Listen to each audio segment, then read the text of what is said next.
પ્રણામ. સૌપ્રથમ તો શક્રસ્તવ શું છે, ક્યાંથી આવ્યું છે તે સમજીએ. સાંભળ્યું તો ઘણીવાર કે શક્રસ્તવ અભિષેક છે અને ઘણા કર્યા પણ ખરા, પણ આજે કહ્યું ને, સમજીને કાંઈ કરીએ તો વિશેષ ભાવ સાથે જોડાઈ શકશું. શક્રસ્તવમાં ભગવાન માટે 273 વિશેષણો આપ્યા છે, એટલે એડજેક્ટિવ્સ છે, જેમ કે અનંત ગુણાય, તરણ તારણાય, સમ્યક શ્રદ્ધેયાય, મુક્તિદાય, સ્વયંસમ બુદ્ધાય, ધર્મદેશકાય, સર્વજ્ઞાય વગેરે વગેરે વગેરે. જેમ કે અનુત્તરાય અર્થાત સર્વોત્તમને, નિરંજનાથ અર્થાત કર્મરૂપી અંજનથી રહિતને, જગદાનંદદાય અર્થાત જગતના જીવોને આનંદ આપનારને.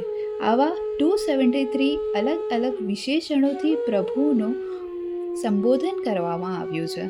અને આ સ્તોત્ર આપણને મળ્યું કઈ રીતે?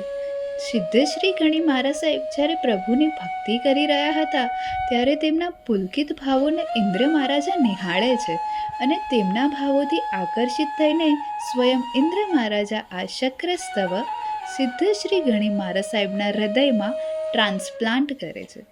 આ સ્તોત્ર ડિટ્ટો ટુ ડિટ્ટો આજે પણ એક પણ કાનો માત્રાના ફેરફાર વિના આપણા સુધી પહોંચ્યું છે. તે આપણા સુધી પહોંચાડવા માટે જે લોકોએ પ્રયત્ન કર્યા છે તે સર્વોને આપણા વંદન વંદન વંદન. આ સ્તોત્રમાં 11 આલાવા છે અને તેનો ફલાદેશ છે. 11 પોઈન્ટ્સમાં તેનો અર્થ સમજાવવાનો પ્રયત્ન કર્યો છે, તે આપણે કાલે જાણીશું.